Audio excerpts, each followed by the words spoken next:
Hello बच्चों, welcome back to my channel Gyan Setu. स्वागत है आप सभी का जीरो टू हीरो बैच के अंदर। जीरो टू हीरो बैच के अंदर हम कवर कर रहे थे 9th क्लास मैथमेटिक्स का chapter number 8 which is parallelogram. पिछले कुछ लेक्चर्स में हमने बहुत सारे कॉन्सेप्ट्स कवर किए, स्टार्टिंग फ्रॉम क्वाड्रिलेटरल, उसके बाद जंप किया पैरेललोग्राम पे, उसकी प्रॉपर्टीज देखी। एंड पिछले लेक्चर में हमने मल्टीपल थ्योरम्स को सॉल्व किया और उन थ्योरम्स के प्रूफ को भी देखा कि कैसे जो प्रॉपर्टीज आपने कही है पैरेललोग्राम की वो कहाँ से आई, किस तरीके से आई। ठीक है, सो इसी के साथ आज के लेक्चर में उन सारे के सारे थ्योरम, सारी की सारी प्रॉपर्टीज को एक बार रिवाइज करेंगे और बहुत सारे एग्जांपल्स को सॉल्व करेंगे एंड नेक्स्ट लेक्चर में प्रोसीड करेंगे एक्सरसाइज की तरफ। नाउ स्टार्ट करते हैं आज के लेक्चर को थ्योरम्स के रिवीजन के साथ। ठीक है, पिछले लेक्चर में हमने थ्योरम्स को कवर किया है, उनके प्रूफ्स को देखा है। आज क्विकली रिवाइज करते सारी की सारी थ्योरम्स को ताकि हमें चीजें अच्छे से याद रहे, क्योंकि इन्हीं थ्योरम्स को हमें यूज करना है हमारे आने वाले एग्जांपल्स को सॉल्व करने के लिए। ठीक है, सो थ्योरम नंबर 1, थ्योरम 8.1 क्या कहता है? A diagonal of a parallelogram divides it into two congruent triangles। सबसे इंपॉर्टेंट पॉइंट। ठीक है, किसी भी पैरेललोग्राम का डायगोनल उसको दो कॉन्ग्रुएंट ट्रायंगल में क्या करता है? डिवाइड करता है। कॉन्ग्रुएंट ट्रायंगल्स मतलब उनके साइड्स अपने आप क्या हो जाएंगी? इक्वल हो जाएंगी, उनके एंगल्स अपने आप इक्वल हो जाएंगे। ये सारी चीजें हम कॉन्ग्रुएंसी से प्रूव करते हैं। ठीक है, सीपीसीटी जो हमने जस्ट पिछले लेक्चर में कवर किया था, CPCT corresponding part of congruent triangles, कि आपने दो ट्रायंगल्स को कॉन्ग्रुएंट बता दिया तो आप उसके करस्पॉन्डिंग पार्ट को इक्वल बता सकते हो। थ्योरम नंबर 8.2, थ्योरम 8.2 कहती है in a parallelogram opposite sides are equal. ये तो प्रॉपर्टी है सर, ये प्रॉपर्टी आई कहां से है? ये प्रॉपर्टी फर्स्ट थ्योरम प्रूफ करने के बाद आप इजीली बता सकते हो। Theorem 8.3, if each pair of opposite sides of a quadrilateral is equal then it is a parallelogram। Means हमारे पास क्वाड्रिलेटरल के अपोजिट साइड्स क्या होंगे? इक्वल होंगे, और वो क्या कहलाते हैं? पैरेललोग्राम कहलाते हैं। ठीक है, सिंपल सी बात है। अभी हमने कहा कि पैरेललोग्राम में अपोजिट साइड्स इक्वल होती है। अगर किसी क्वाड्रिलेटरल की अपोजिट साइड्स इक्वल होगी तो वो क्या बन जाएगा? एक पैरेललोग्राम बन जाएगा। सेम थ्योरम 8.4, थ्योरम 8.4 में कहा गया है कि एक पैरेललोग्राम है जिसमें अपोजिट एंगल्स क्या होते हैं? एक दूसरे के बराबर होते हैं। क्लियर? थ्योरम 8.5 जस्ट इसका उल्टा, जस्ट वाइस वर्सा। ठीक है, तो आपने देखा कि सर हमारा थ्योरम 8.2, थ्योरम 8.3 क्या थे? एक दूसरे के वाइस वर्सा थे। सिमिलरली थ्योरम 8.4 और थ्योरम 8.5 के हैं? एक दूसरे के वाइस वर्सा है। इट मींस अगर हमारे पास किसी भी क्वाड्रिलेटरल के अपोजिट एंगल बराबर हुए तो वो क्या बन जाएगा? पैरेललोग्राम बन जाएगा। Clear? Next theorem 8.6, the diagonals of a parallelogram bisect each other. ठीक है, ये भी हम प्रूफ कर चुके हैं कि हमारे पास एक पैरेललोग्राम है, उसके जो डायगोनल्स होंगे वो एक दूसरे को क्या करेंगे? सर वो एक दूसरे को बाइसेक्ट करेंगे। क्लियर? तो ये होगा हमारा डायगोनल नंबर 1 और ये होगा हमारा डायगोनल नंबर 2, जो क्या करेंगे? एक दूसरे को बाइसेक्ट करेंगे इसी पॉइंट पे। क्लियर? कोई doubt? No sir, no doubt. Next theorem 8.7, if the diagonals of a quadrilateral bisect each other then it is a parallelogram। अगर हमारे क्वाड्रिलेटरल के जो डायगोनल्स है ना वो एक दूसरे को बाइसेक्ट करते हैं तो वो क्या कहलाएगा? क्वाड्रिलेटरल हमारा पैरेललोग्राम कहलाएगा। ठीक है, we call it as a parallelogram. ध्यान से देखिएगा अगेन, थ्योरम 8.6 एंड थ्योरम 8.7 क्या है? एक दूसरे का वाइस वर्सा है, मतलब ये एक दूसरे को अपोजिट करके बताते हैं। फर्स्ट कंडीशन में देखा कि अगर एक पैरेललोग्राम है तो अपोजिट साइड इक्वल होगी। सेकंड थ्योरम क्या कहती है कि अगर अपोजिट साइड इक्वल हो तो क्या हो जाएगा? एक पैरेललोग्राम हो जाएगा। यस सर, बिल्कुल। तो इन्हीं थ्योरम्स को यूज करते हुए हम आज के लेक्चर में मल्टीपल एग्जांपल्स को सॉल्व करेंगे, जिसकी हेल्प से हमारी अच्छी प्रैक्टिस होगी। ठीक है, एंड जैसे ही हमने एग्जांपल को सॉल्व कर लिया थ्योरम्स की हेल्प से तो हमारा थ्योरम्स का अच्छा सा रिवीजन हो जाएगा। ठीक है, थ्योरम्स का क्या हो जाएगा? हमारे थ्योरम्स का अच्छा सा रिवीजन हो जाएगा एंड इस रिवीजन के बाद हम एक्सरसाइज के क्वेश्चन को क्विकली सॉल्व कर पाएंगे। क्लियर? चलिए मूव करते हैं एग्जांपल्स को सॉल्व करने की तरफ। नाउ स्टार्ट करते हैं एग्जांपल नंबर 1 को सॉल्व करना। एग्जांपल नंबर 1 में गिवन है show that each angle of a rectangle is a right angle. Sir ये तो प्रॉपर्टी है, हमें पता है। यहाँ पे जो पर्टिकुलर क्वेश्चन दिया हुआ है ये तो रेक्टेंगल की एक प्रॉपर्टी होती है, जो हमें पता है कि रेक्टेंगल का हर एक एंगल कितने डिग्री का होता है? सर रेक्टेंगल का हर एक एंगल 90 डिग्री का होता है। हमेशा सारे के सारे कॉर्नर्स कितने डिग्री का एंगल बनाते हैं, 90 डिग्री का एंगल बनाते हैं। ये तो प्रॉपर्टी हमें पता है, बट यहाँ पे इस पर्टिकुलर एग्जांपल के अंदर हमें इस प्रॉपर्टी को प्रूफ करना है। सर कैसे प्रूफ करेंगे? सबसे पहला पॉइंट, जब हमने स्टार्टिंग का लेक्चर कवर किया था तब हमने एक चीज पढ़ी थी क्या, कि सर पैरेललोग्राम क्या है, एक क्वाड्रिलेटरल है। कौन सा क्वाड्रिलेटरल है? सर जिसकी अपोजिट साइड क्या होती है? सर जिसकी अपोजिट साइड्स पैरेलल होती है। पैरेललोग्राम एक ऐसा क्वाड्रिलेटरल है जिसकी अपोजिट साइड्स एक दूसरे के पैरेलल होती हैं। क्लियर? और हमने देखा था सर इसके अंदर कि पैरेललोग्राम के अंदर सारे के सारे शेप्स आ जाते थे। कौन कौन से? रेक्टेंगल। इस पैरेललोग्राम के अंदर ही रेक्टेंगल भी आ रहा है, इस पैरेललोग्राम के अंदर हमारा स्क्वायर भी आ रहा है, और सेम पैरेललोग्राम के अंदर हमारा रोम्बस भी आ रहा है। ठीक है, एक क्विक रिवीजन, जितना कॉन्सेप्ट हमने कवर किया था पिछले कुछ लेक्चर्स में, इसी की हेल्प से हम कह सकते हैं कि हर रेक्टेंगल क्या होगा? सर हर रेक्टेंगल हमारा पैरेललोग्राम होगा। क्लियर? कोई डाउट इस पे? No sir. तो हम कह सकते हैं हर रेक्टेंगल हमारा पैरेललोग्राम होगा, तो पैरेललोग्राम पे लगने वाली सारी की सारी प्रॉपर्टीज इस रेक्टेंगल में लगेंगी, हाँ या ना? यस सर, बिल्कुल सही कहा आपने। पैरेललोग्राम पे लगने वाली सारी की सारी प्रॉपर्टीज किस में लगेंगी? सर इस रेक्टेंगल के अंदर लगेंगी। क्लियर? कोई दिक्कत, कोई डाउट? नो सर, नो दिक्कत, नो डाउट। चलिए अब आगे बढ़ते हैं। सबसे पहले एक रेक्टेंगल दिख रहा है हमें, यस सर, तो इसका मैं नेमिंग कर देता हूं, ए बी सी डी, ये नेमिंग मैंने कर दिया। और एक और प्रॉपर्टी, हमें पता है कि रेक्टेंगल के अंदर सारे के सारे कॉर्नर से बनने वाले एंगल कितने डिग्री के होते हैं? सर 90 डिग्री के होते हैं, ये तो आपको पता है। बट एक चीज यहाँ पे देखिएगा, अगर सारे के सारे एंगल जो बन रहे हैं वो 90 डिग्री के होंगे, तो इससे क्या पता चल रहा है कि सर हमारे चारों एंगल्स क्या होंगे? एक दूसरे के बराबर भी होंगे।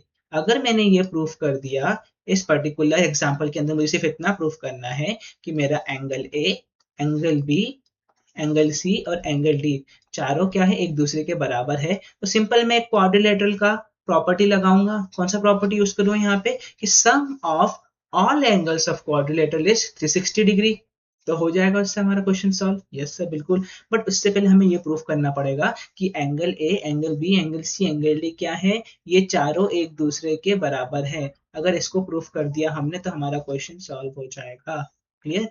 और ये जो चीजें यहाँ पे लिखी है कि पैरेललोग्राम के अंदर रेक्टेंगल भी आता है, उसके अपोजिट साइड्स पैरेलल होती हैं, स्क्वायर्स भी आते हैं, रोम्बस भी आते हैं, ये किस लिए लिखा गया है? ये यहाँ पे इसलिए लिखा गया है क्योंकि ये रिप्रेजेंट कर रहा है क्या, कि हमने जितने भी थ्योरम्स देखी थी अभी, हमने जो 7 थ्योरम्स देखी है अभी जस्ट पीछे, वो इस पर्टिकुलर रेक्टेंगल के अंदर भी क्या होंगी? फॉलो होंगी।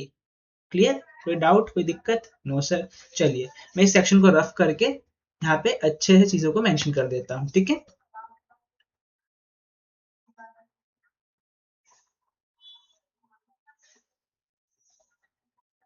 मैं नेमिंग वापस लिख देता हूँ उनकी। तो मैंने नेमिंग पे लिख दिया ए बी सी डी। ठीक है, ये चारों एंगल है चार। कोई डाउट इस पे? नो सर, ये चारों हमारे एंगल है। हमें प्रूफ करना है कि angle A is equals to what? Angle B is equals to angle C is equals to angle D. हमें पता है कि अपोजिट एंगल्स इक्वल होते हैं, ठीक है? Opposite angles in a parallelogram are equal. हमने अभी कहा कि रेक्टेंगल की सारी प्रॉपर्टीज किससे ली जाएंगी? पैरेललोग्राम से ली जाएंगी। और उसी के अंदर हमारा थ्योरम नंबर 8.4 क्या था? कि सर थ्योरम नंबर 8.4 था कि एक पैरेललोग्राम के अंदर सारे के सारे अपोजिट एंगल्स क्या होते हैं? एक दूसरे के बराबर होते हैं। तो इसका मतलब ये जो एंगल ए है, ये angle A already angle C के बराबर है, यस सर। एंड ये angle B already angle D के बराबर है, यस सर। कौन सी थ्योरम? Sir theorem number 8.4। Theorem number 8.4 से आप ये कह सकते हैं, जस्ट हमने पीछे मेंशन किया है, आप वीडियो में बैक जाके भी देख सकते हैं। क्लियर? ये थ्योरम नंबर 8.4 कहता है कि पैरेललोग्राम के अपोजिट एंगल्स एक दूसरे के इक्वल होते हैं और बराबर होते हैं। नाउ सर यहाँ तक तो कहानी ठीक है। अब मुझे क्या करना है? अब मुझे ये करना है कि अब मुझे क्या करना है? अब मुझे प्रूफ करना है कि अगर मैं ये एंगल ए को, ठीक है, इस एंगल ए को इस एंगल बी के बराबर बता दूं, इस एंगल ए को इस एंगल बी के बराबर बता दूं, तो मेरा काम बन जाएगा, हाँ या ना? यस सर, बिल्कुल बन जाएगा आपका काम।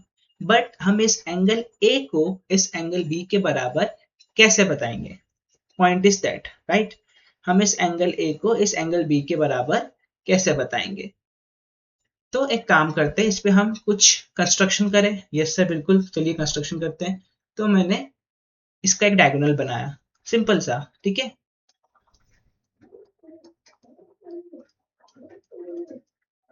देखा आपको एक डायगोनल ए टू सी एक डायगोनल जा रहा है, और दूसरा डायगोनल बनाते हैं इसका। यस सर, बिल्कुल। दूसरा डायगोनल देखा आपको, दूसरा डायगोनल बी टू डी जा रहा है। यस सर, बिल्कुल दिखा। कोई दिक्कत, कोई डाउट इस पे? नो सर, नो दिक्कत, नो डाउट। क्लियर? चलिए अब आगे बढ़ते हैं। अब मुझे क्या प्रूफ करना है? मुझे प्रूफ करना है कि एंगल ए एंगल बी के बराबर है। अगर ये एक चीज प्रूफ हो गई तो मेरा क्वेश्चन खत्म हो जाएगा यहीं पे। अब इसको कैसे प्रूफ करें? तो इसके लिए एक काम कर सकते हैं। इसके लिए हमें तो ट्राइंगल दिखाई दे रहे हैं। कौन सा triangle? Sir triangle A B D को ले लेते हैं। ले सकते हैं ट्राइंगल ए बी डी को। यस सर, ठीक है, हमने ट्राइंगल ए बी डी को लिया। और उसके बाद नेक्स्ट ट्राइंगल लीजिए आप। कौन सा वाला? नेक्स्ट ट्राइंगल लीजिए आप, ट्राइंगल ए बी सी।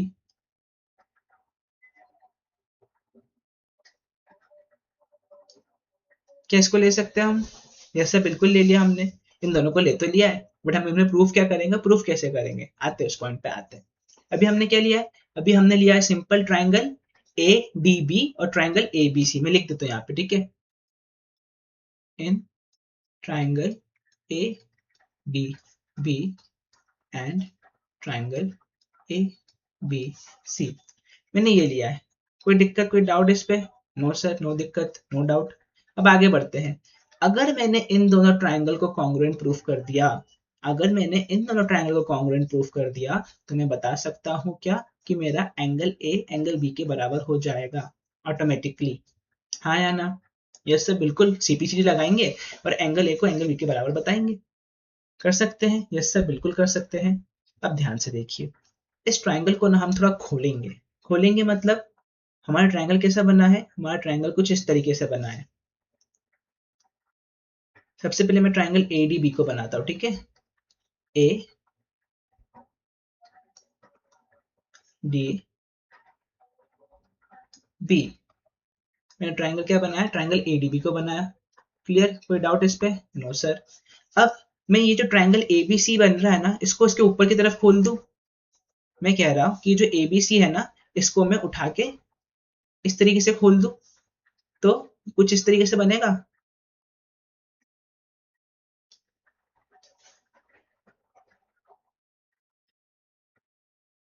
दिखा आपको? ए डी बी दिखा और ए बी सी दिखा। यस सर, मैंने कुछ नहीं करा, मैं सिर्फ जो ट्रायंगल बन रहा था उसको खोलने के लिए ऊपर करके रखा है। क्लियर? जो ट्रायंगल बन रहा था उसको खोलने के लिए मैंने ऊपर कर दिया है और कुछ चेंजेस नहीं करा है इसमें। इतना क्लियर है? यस सर, क्लियर है। चलिए, अब हमें दो ट्रायंगल दिख रहे हैं properly, triangle A D B और ट्रायंगल ए बी सी। इन दोनों को हमें कॉन्ग्रुएंट प्रूफ करना है।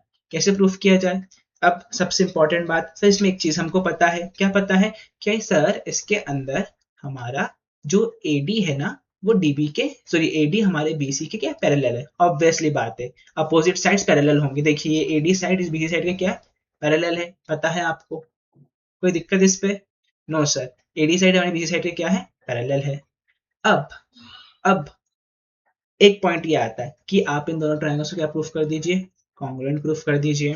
क्या प्रूफ कर दीजिए? कॉन्ग्रुएंट प्रूफ कर दीजिए। या फिर इसमें आप एक थ्योरम लगा सकते हैं। कौन सी थ्योरम लगा सकते हैं आप इसमें? अल्टरनेट इंटीरियर एंगल वाली थ्योरम।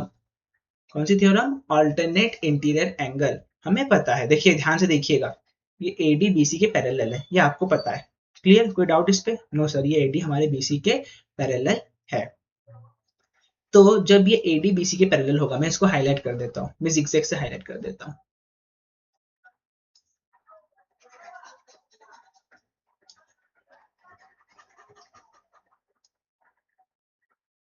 कुछ बच्चों का ये देख के दिमाग चल गया होगा कि सर आप क्या कहना चाहते हैं। मैंने कहा कि एडी बीसी के पैरेलल है। Yes sir. उनको एक लाइन ए बी इंटरसेक्ट कर रही है। यस सर, बिल्कुल। तो उनके जो इंटीरियर साइड पे एंगल बनता है, उनके जो इंटीरियर साइड पे एंगल बनते हैं, एंगल सी बी ए और एंगल बी ए डी, ये दोनों क्या है सर? ये दोनों तो हमारे ऑल्टरनेट इंटीरियर एंगल हैं। क्या है सर? ये दोनों हमारे क्या है सर? ये दोनों तो हमारे ऑल्टरनेट इंटीरियर एंगल है। क्लियर? कोई डाउट इस पे? नहीं सर ये दोनों हमारे ऑल्टरनेट इंटीरियर एंगल है। और हमें पता है कि ये ऑल्टरनेट इंटीरियर एंगल क्या होते हैं सर? ऑल्टरनेट इंटीरियर एंगल एक दूसरे के इक्वल होते हैं। क्या होते हैं सर? ये एक दूसरे के इक्वल होते हैं। इसका मतलब एंगल सी बी ए ऑलरेडी इक्वल हो जाएगा किसके? एंगल बी ए डी के। ध्यान से देखिएगा, ये बी ए डी और सी बी ए एक दूसरे के बराबर हो जाएंगे। अब चलिए इस डायग्राम पे वापस जंप करते हैं। डायग्राम नंबर 1 पे अभी तक हमने कोई इशू को कॉन्ग्रुएंट भी प्रूफ नहीं करा है। जो सिंपल सी थ्योरम हमने पिछले लेक्चर्स में पढ़ी थी, सॉरी पिछली क्लासेस में हमने कवर की थी, alternate interior angle, vertically opposite angle, corresponding angle, उनकी हेल्प से ही हम आगे बढ़ रहे हैं। ठीक है, चलिए मैं वापस चीजों को ड्रॉ कर देता हूँ यहाँ पे ताकि आपके लिए समझना ईजी रहे। ये हमारा रेक्टेंगल था A B C D. Sir आपने क्या किया था सर? आपने इस रेक्टेंगल के अंदर दो डायगोनल बनाए थे। पहला डायगोनल था आपका ए सी, दूसरा डायगोनल था क्या आपका बी डी। और आपने कौन से दो ट्राइंगल लिए थे सर? आपने ट्राइंगल लिया था हमारा ट्राइंगल ए बी डी, जिसको मैंने जिगजैग से हाईलाइट किया है। और सेकंड ट्राइंगल सर आपने लिया था कौन सा? ट्राइंगल बी ए सी। ठीक है, उसको भी मैं हाईलाइटर से डिजाइन कर देता हूँ, ट्राइंगल बी ए सी। ये लिया था हमने क्या? हमारा सेकंड ट्राइंगल। और इसी सेकंड ट्राइंगल के अंदर हमने प्रूफ भी किया था क्या?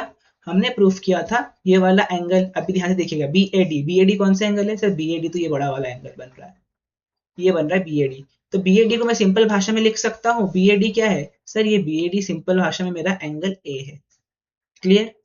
एंड सी बी ए देखिए ध्यान से, सी बी ए कौन सा बन रहा है? ये वाला एंगल। ये सी बी ए सिंपल भाषा में लिखा तो क्या हो जाएगा सर? Angle B. आ गया हमारा एंगल बी एंगल ए के बराबर आ गया। Yes sir.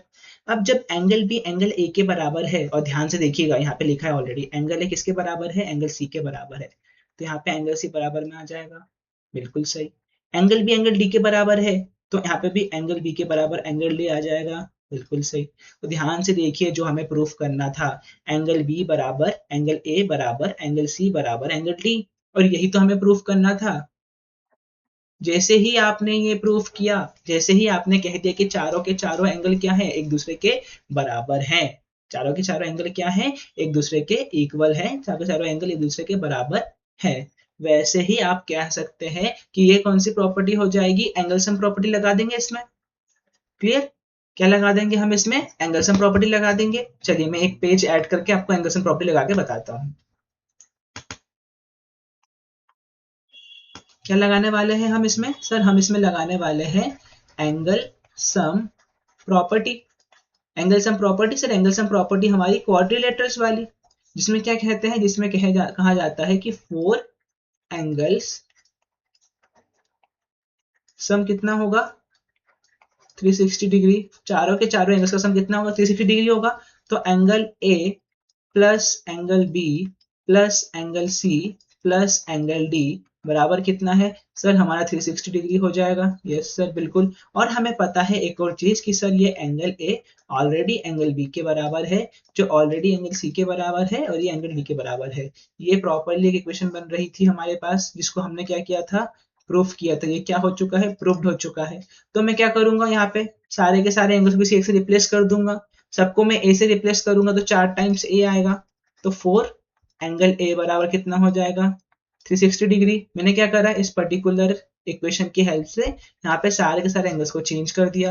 देखिए angle A B C D के बराबर है, तो मैं सबकी प्लेस पे एंगल एंगल डालूंगा, तो 4 बार एंगल ए आएगा। और जैसे ही हम इसको आगे सॉल्व करेंगे तो एंगल ए बराबर कितना हो जाएगा?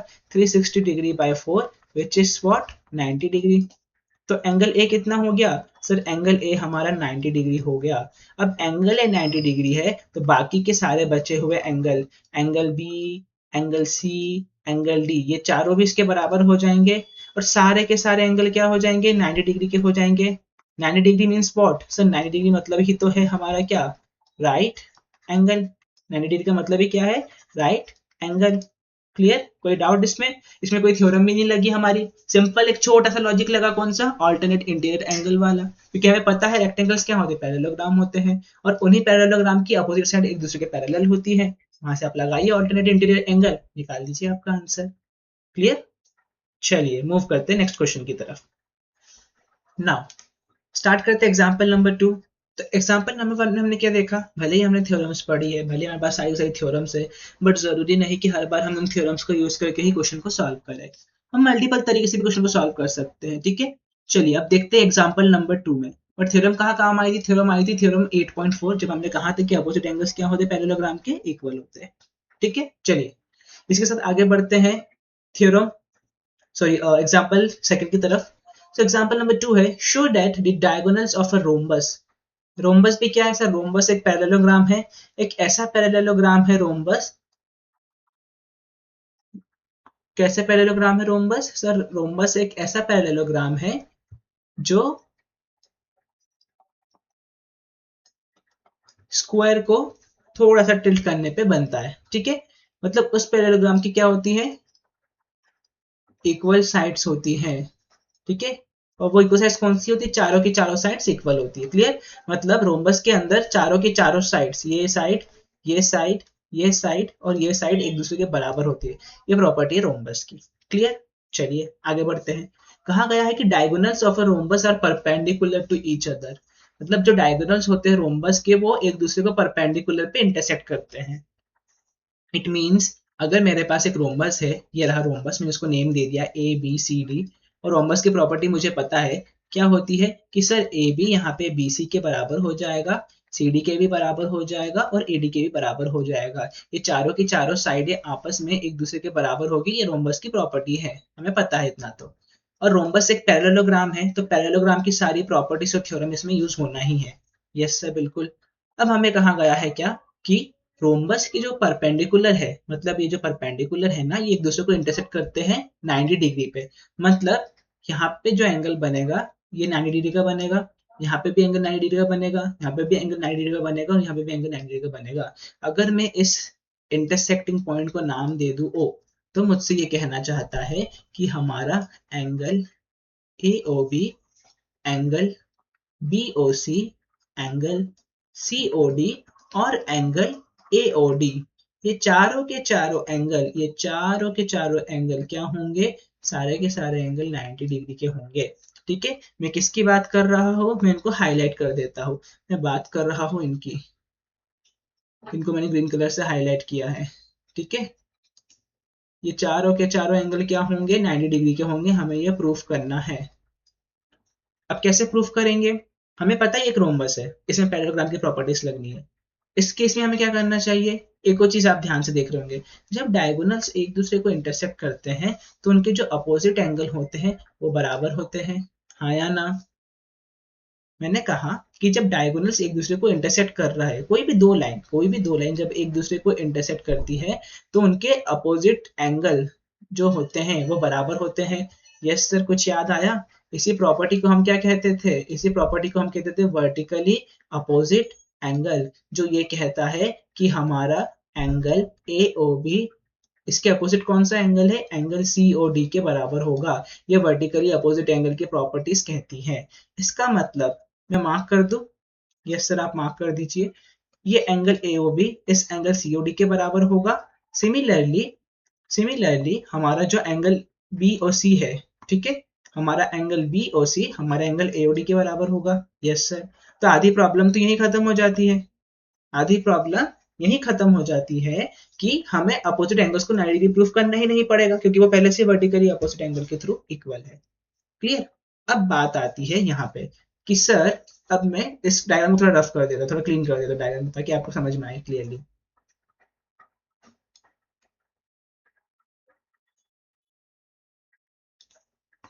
अब बात आती है यहाँ पे कि सर ये एक रोम्बस है, ठीक है, इसके तो डायगोनल है जो आपस में एक दूसरे को इंटरसेक्ट कर रहे हैं, ये भी हमें पता है, इस ओ पॉइंट पे इंटरसेक्ट कर रहे हैं। मुझे क्या करना है, मुझे पता चल गया कि जो एंगल बन रहा है ना, एंगल AOB, ये एंगल DOC के बराबर है ऑलरेडी।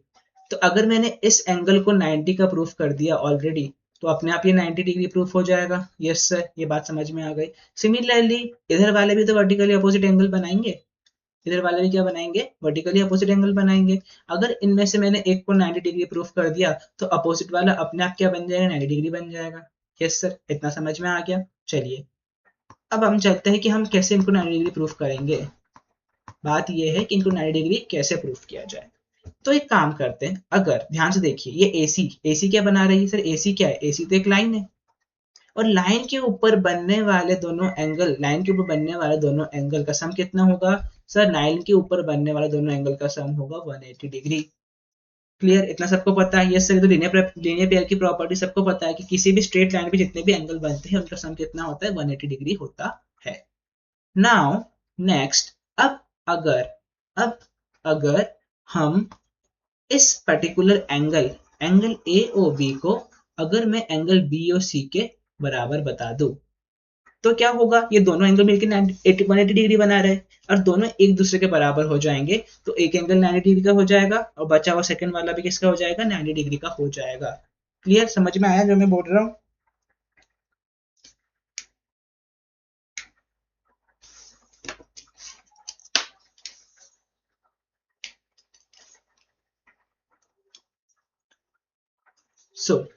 क्लियर, जितना समझ में आया जो मैं बोल रहा हूँ कि हमने क्या कहा, हमने कहा सर कि अगर अगर मैं इस एंगल AOB को इस एंगल BOC के बराबर बता दूं, तो इनमें मैं लीनियर पेयर लगाऊंगा और लीनियर पेयर लगा के बता दूंगा कि दोनों एंगल कितने डिग्री के हैं सर, 90 डिग्री के हैं। जैसे ही ये बता दूंगा वैसे ही सिमिलरली सारे प्रूफ हो जाएंगे। यस सर, बिल्कुल, कोई दिक्कत, कोई doubt? No sir.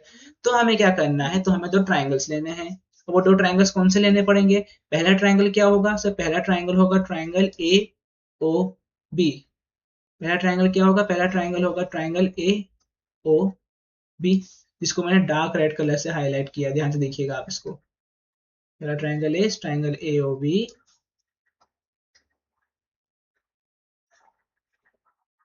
Second triangle कौन सा होगा सर, सेकेंड ट्राइंगल हो जाएगा हमारा BOC, सेकेंड ट्राइंगल हो जाएगा हमारा BOC। क्लियर, इन दोनों ट्राइंगल को लेंगे, इन दोनों ट्राइंगल को अगर मैंने कॉन्ग्रुएंट प्रूफ कर दिया, तो मैं इन दोनों बचे हुए दो एंगल्स जो होंगे इनको मैं इजीली कह सकता हूँ कि दोनों इक्वल हो जाएंगे by using what, by using CPCT, by using CPCT। Clear, चलिए करते हैं इन पे काम करना। सबसे पहले मैं ट्राइंगल्स को लिख लेता हूँ यहाँ पे quickly. In triangle AOB and triangle BOC। ठीक है, दो ट्राइंगल ले लिए मैंने, यस सर बिल्कुल, इनको कॉन्ग्रुएंट प्रूफ करना है। अब यहाँ पे आपको सबसे पहले लिखा दिख गया सर कि AB तो BC के बराबर है, रख दो उसको बराबर, बिल्कुल AB BC के बराबर है, रख दिया सर बराबर। सेकेंड सर OB क्या है, कॉमन है, OB क्या है, कॉमन है। यहाँ पे आप क्या लिखेगा, यहाँ पे आप लिखिएगा प्रॉपर्टीज ऑफ रोम्बस। मेरे पास स्पेस नहीं है, मैं पूरा नहीं लिख रहा हूँ, बट आप एग्जाम में पूरा लिखेंगे। यहाँ पे क्या होगा, प्रॉपर्टीज ऑफ रोम्बस। नीचे वाला तो अगेन वही कॉमन साइड, सबसे कॉमन रीजन तो ये देते सर हम, कॉमन साइड। अब तीसरा क्या प्रूफ करना है, कोई एंगल तो आप प्रूफ नहीं कर सकते यहाँ पे। तीसरा हम प्रूफ करेंगे कि सर जो ये लाइन बन रही है ना, ये बाइसेक्टर की लाइन, डायगोनल्स की लाइन, जिसको मैंने जिगजैग से हाईलाइट किया अभी, ये AO इस OC के बराबर होगा। ये AO क्या होगा, इस OC के बराबर होगा। कैसी बात कर रहे हैं सर आप, कैसे बराबर हो जाएगा, गुड क्वेश्चन। ये AO इस OC के बराबर ऐसे होगा क्योंकि हमने एक थ्योरम पढ़ी थी कि the diagonals of parallelogram bisect each other, parallelogram के डायगोनल्स एक दूसरे को बाइसेक्ट करते हैं। और ये थ्योरम कौन सी थी सर, थ्योरम थी हमारी थ्योरम नंबर 8.6। थ्योरम 8.6 में जाके आप देखिएगा, उस पर लिखा है इन parallelogram diagonals bisect each other. तो यहाँ पे ये रोम्बस भी क्या है सर, रोम्बस एक पैरेललोग्राम ही है। अभी हमने डिस्कस किया था कि सारे के सारे रोम्बस, स्क्वायर, रेक्टेंगल सब क्या है, सब पैरेललोग्राम है। तो सब में पैरेललोग्राम की प्रॉपर्टीज आएंगी, यस सर बिल्कुल आएंगी। तो हमने कहा सिंपली कि सर ये जो हमारा पर्टिकुलर डायगोनल है AC, कहाँ से डिवाइड हो रहा है, O से डिवाइड हो रहा है, तो ये AO ना OC के बराबर हो जाएगा कि वो उसको क्या कर रहा है, बाइसेक्ट कर रहा है। नाउ सिंपल सा फंडा है, triangle AOB is similar, sorry not similar, triangle AOB is congruent to what, triangle BOC, simply आप मेंशन कर देंगे यहाँ पे क्या, by side side side congruent rule.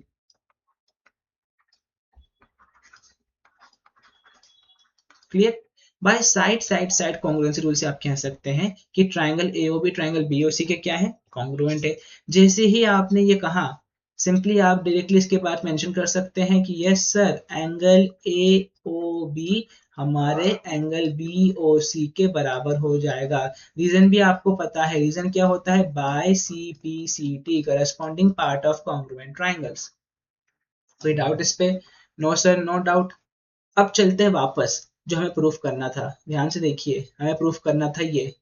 अगर ये प्रूफ कर देते तो ये दोनों एंगल मिला के 180 डिग्री बना रहे थे, तो आधा कितना हो जाएगा 180 का, आधा हो जाएगा सर 90 डिग्री हो जाएगा। देखिए आपका आंसर 90 डिग्री आ गया। यस सर, हमारा आंसर 90 डिग्री आ गया। बस यही तो हमें क्या करना था सर, यही तो हमें प्रूफ करना था। क्लियर, कोई डाउट, कोई दिक्कत? No sir.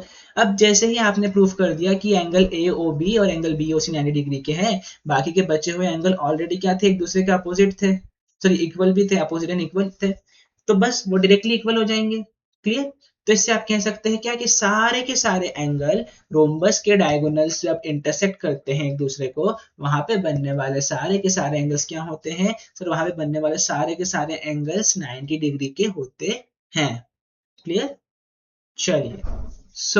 आज के लेक्चर में बस इतना ही रखते हैं। आज के लेक्चर में हमने 2 एग्जांपल्स को सॉल्व किया। एक एग्जांपल जिसमें थ्योरम्स भी यूज हुए और हमारे पुराने कॉन्सेप्ट यूज हुए। सिमिलरली अगेन सेकेंड एग्जांपल में भी थ्योरम्स और पुराने कॉन्सेप्ट यूज हुए। तो आपको ये समझना है कि सिर्फ अगर हम एक सेट ऑफ थ्योरम्स दे दिए और आपने कहा कि सेट ऑफ थ्योरम्स की हेल्प से आप क्वेश्चन को सॉल्व करके बता देंगे, तो दैट्स नॉट करेक्ट वे, मतलब वो करेक्ट वे भी नहीं है और मतलब पॉसिबल भी नहीं होगा कुछ ना कहीं, मतलब कहीं ना कहीं जाके आप रुक जाएंगे इस क्वेश्चन को सॉल्व करने में। तो द इम्पोर्टेंट थिंग इज आपके कॉन्सेप्ट भी क्लियर होने चाहिए। जितना पुराना कॉन्सेप्ट हमने पढ़ा है वो याद होने चाहिए, और थ्योरम्स तो हमने बनाई ही हैं उन कॉन्सेप्ट की हेल्प से, ताकि हम क्विकली बता सके कि हर बार हमें जाके ट्रायंगल्स को कॉन्ग्रुएंट प्रूफ ना करना पड़े। हम डायरेक्टली कह सके यस, पैरेललोग्राम की प्रॉपर्टी होती है, थ्योरम है कि अपोजिट साइड एक दूसरे के बराबर होती है। क्लियर, तब हमारी थ्योरम्स हमें हेल्प करती है क्विकली क्वेश्चन को सॉल्व करने में। सो आई होप आज के 2 एग्जाम्पल में आपको एक अच्छा आइडिया लग गया होगा कि किस टाइप के क्वेश्चंस आएंगे, किस टाइप से हम क्वेश्चन को सॉल्व करेंगे। ये तो 2 बेसिक एग्जाम्पल्स थे, 2 बेसिक स्टैंडर्ड शेप्स थे। अभी तक हमारे पास कोई दूसरा फिगर नहीं आया है, कोई प्री डिफाइंड फिगर, मतलब जो पहले से लेकर रखा है जिसके अंदर शेप साइज सब कुछ दिया हुआ है, उस टाइप का फिगर नहीं आया है। नेक्स्ट लेक्चर में कोशिश करेंगे कि उस टाइप के कुछ एग्जाम्पल को सॉल्व करें एक्सरसाइज पे जंप करने से पहले, जिससे आपकी अच्छी प्रैक्टिस हो जाएगी। ठीक है, बिकॉज एक्सरसाइज में डायरेक्ट वो शेप्स वाले क्वेश्चन पूछ लेंगे, बट अगर हम एग्जाम्पल सॉल्व करेंगे कुछ, तो हमारा आइडिया और क्लियर होता जाएगा। सो आज के लेक्चर में बस इतना ही रखते हैं, मिलते हैं अगली क्लास में। Thank you so much, take care, जय हिंद, जय Bharat, and don't forget to like and subscribe my channel Gyan Setu.